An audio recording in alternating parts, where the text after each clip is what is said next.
नमस्कार मित्रांनो, ओम नमः शिवाय, श्री शिवाय नमस्तुभ्यम. मित्रांनो, आजचा व्हिडिओ खूपच ज्ञानवर्धक आहे.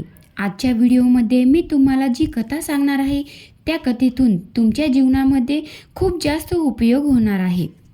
मित्रांनो, व्हिडिओ पूर्णपणे समजण्यासाठी व्हिडिओला शेवटपर्यंत पहा, कारण अर्धवट घेतलेले ज्ञान हे कधीही धोकेदायक असते. मित्रांनो, चॅनलवर नवीन असाल तर चॅनलला सबस्क्राईब करायला विसरू नका. लाईक आणि शेअर नक्की करा. साईडला एक घंटीचं बटन दिलं आहे, ते सुद्धा प्रेस करा, जेणेकरून माझी येणारी पुढची व्हिडिओची नोटिफिकेशन सर्वात पहिले तुम्हाला पोहोचेल. चला तर मग वेळ न घेता व्हिडिओला सुरुवात करूया. ओम नमः शिवाय, श्री शिवाय नमस्तुभ्यम कमेंटमध्ये लिहायला विसरू नका. ऐका, सत्यनारायण देवा तुमची कहाणी. काशीला शतानंद नावाचा एक ब्राह्मण राहत होता. तो गरीब होता. भिक्षा मागून कुटुंबाचे पोषण करी, मनात देवाचे स्मरण करी. एकदा एक वृद्ध ब्राह्मण त्याला वाटेत भेटला. तो शतानंदाला म्हणाला, बाबा रे, सत्यनारायणला शरण जा, म्हणजेच तो प्रसन्न होईल. असे म्हणून प्रत्यक्ष सत्यनारायणच प्रकट झाले. त्यांनी त्याला सर्व पूजाविधी सांगितली. प्रसादासाठी गव्हाचा रवा, तूप, साखर, दूध, केळी वगैरे वस्तू सव्वा मापाने घेऊन त्यांना शिरा करायला सांगितले. भक्तियुक्त अंतकरणाने पूजा करतात त्यांना आपण प्रसन्न होतो, असं ते म्हणाले आणि गुप्त झाले. पुढे तो भिक्षेला गेला. त्याला खूप भिक्षा मिळाली. तशी त्याने पूजा साहित्य आणले, प्रसादाच्या वस्तू आणल्या आणि यथाशक्ती पूजा केली, कहाणी केली. प्रसाद आपण घेतला, सर्वांना वाटला. त्याने सत्यनारायण संतोष पावला. ब्राह्मणाला धन संपत्ती, वैभव सर्व काही मिळाले. धन दौलत, पैसा, आडका, संपत्ती सर्व त्याच्या घरामध्ये आले. त्याच्या घरामध्ये कशाचीच कमी राहिली नाही. सर्व काही त्याचं घर भरभरून गेलं. ऐका आता, एकदा एक भिल्ल त्या गावात लाकडाची मोळी विकायला नेहमीप्रमाणे आला. शतानंद ब्राह्मणाचे वैभव बघून तो थक्क झाला. तो गरिबाचा श्रीमंत कसा झाला? त्याने ब्राह्मणाला विचारले. हा सगळा सत्यनारायण पूजेचा प्रताप असे ब्राह्मणाने सांगितले. मग त्या ब्राह्मणाकडून माहिती घेऊन त्याने आपल्या घरी सत्यनारायणाची पूजा केली, तीर्थप्रसाद भक्षण केला, कथा ऐकली. त्याने त्याच्या मनाची इच्छा पूर्ण झाली. पुढे मणिपूरचा चंद्रचूड राजा श्री सत्यनारायणची पूजा समारंभपूर्वक करीत होता. तेवढ्यात रत्नपूरचा साधू नावाचा एक वाणी नौकेत बसून नदीमार्गे चालला असताना त्याने तो सोहळा पाहिला. नावेतून उतरून तेथे गेला. कोणाची पूजा कशी करावी, काय फळ मिळते म्हणून विचारले. त्या पूजेने संपत्ती, धन दौलत सर्व मिळते, म्हणून मला संतती झाली तर मी सत्यनारायण पूजीन, असा त्याने नवस केला. त्याप्रमाणे श्री सत्यनारायण कृपेने त्याला एक सुंदर कन्या झाली. तिचे नाव कलावंती असे ठेवले. ती मोठी झाली. गोकांचनपूरच्या शंकरपतीशी तिचे लग्न लावून दिले. त्याला घर जावई केलं. सगळे काही ठीक झाले, व्यवस्थित झाले. परंतु श्री सत्यनारायण पूजेचा विसर पडला. एके दिवशी साधूवाने सोने, नाणे, हिरे, माणके नौकेत भरली आणि जावयासह तो व्यापाराला निघाला. ठिकठिकाणी त्याने माल विकला. खूप फायदा मिळाला. पण काय झाले? त्या नगरातले राजभंडार, सोने, नाणे त्याच रात्री चोरीला गेले. ते राजाला समजले आणि त्याने चोरांना पकडून आणा असा आदेश दिला. पण सेवकांना चोर काही सापडेना. मग त्यांनी काय केले?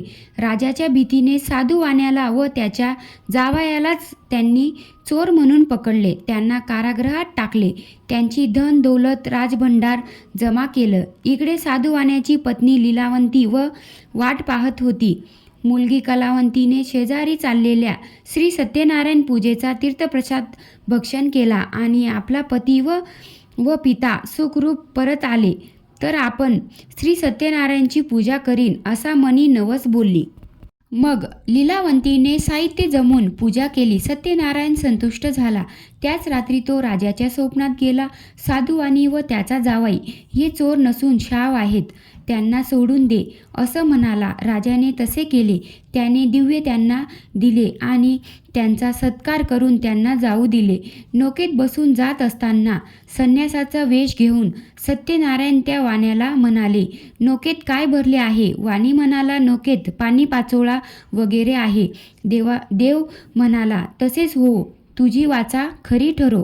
मग चमत्कार झाला. नौकेत धन नाहीसे झाले. पाणी पाचोळा भरलेला दिसला. वाणी अंकात करू लागला. जावाई म्हणाला, संन्यासाला खोटे सांगितले म्हणून असं झाले. आता त्याला शरण जा, क्षमा मागा. त्या संन्यासी रूपी सत्यनारायणाने त्याला नवसाची आठवण करून दिली.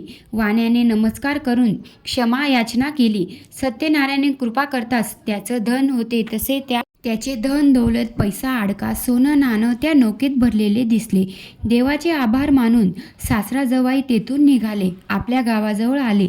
तेथे लीलावंती व कलावंतीला कळले. सत्यनारायणची पूजा केली, परंतु आनंदाच्या भराने तीर्थप्रसाद न घेताच कलावंती आपल्या पतीला भेटायला धावली.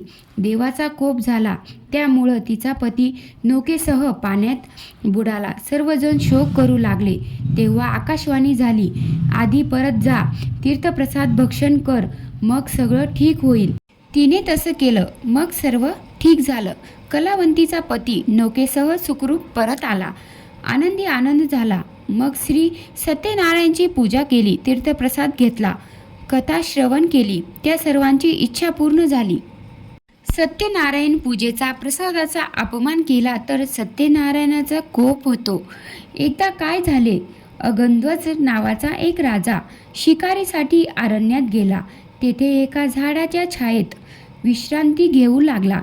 तेव्हाच त्याला गाढ झोप लागली. बाजूला काही गुराखी मुलं सत्यनारायण पूजित होते. पूजा संपल्यावर त्यांनी प्रसादाचा एक द्रोण राजाच्या शेजारी ठेवून दिला. राजा उठला तर त्याला खाईल. राजा उठला, प्रसाद पाहिला, मनात म्हणाला, मी राजा आणि हे गुराखी यांच्या हाताचा प्रसाद कसा खायचा. तो प्रसाद न घेताच त्याच्या राज्यात परत गेला. तर पुढे काय घडले, राजाचे सर्व पुत्र मरण पावले. राज्याचा प्रधान राज्य सोडून गेला. राज्य वैभव नष्ट झाले. त्याने ओळखले, प्रसाद न घेतल्यामुळे हे घडलं. लगेच परत अरण्यात गेला. गुराख्यांना घेतलं आणि सत्यनारायणाची पूजा केली. देव संतुष्ट झाले, त्याला आशीर्वाद दिला आणि त्याचे धन दौलत पैसा टक्का आणि त्याचे पुत्र वापस दिले. त्याने भक्तिभावाने सत्यनारायणाची पूजा केली, प्रसाद घेतला आणि सर्वांनाही दिला. त्यामुळे त्याचे सर्व पुत्र परत आले. त्याचं राजवैभव त्याला मिळालं. त्याच्या जीवनातील सर्व संकट नाहीसे झाले आणि त्याच्या मनातली इच्छाही पूर्ण झाली. त्याचे राजवैभव वाढतच गेले. आपण जर भक्तिभावाने सत्यनारायण पूजला तर देव प्रसन्न होतो. सत्यनारायणाच्या कृपेने शतानंद ब्राह्मण, भिल्ल साधू आणि अगंध्वज राजा यांचे जसे कल्याण झाले तसे तुमचे आमचे सर्वांचे कल्याण व्हावे, हीच देवाच्या चरणी प्रार्थना. मित्रांनो, माहितीपूर्ण ऐकल्याबद्दल आपले मनापासून धन्यवाद. चॅनलवर नवीन असाल तर चॅनलला सबस्क्राईब करायला विसरू नका. साईडला एक घंटीचं बटन दिलं आहे, ते सुद्धा प्रेस करा. माझी येणारी पुढची व्हिडिओची नोटिफिकेशन सर्वात पहिले तुम्हाला पोहोचेल. चला तर मग भेटूया पुढच्या व्हिडिओमध्ये. तोपर्यंत बाय बाय.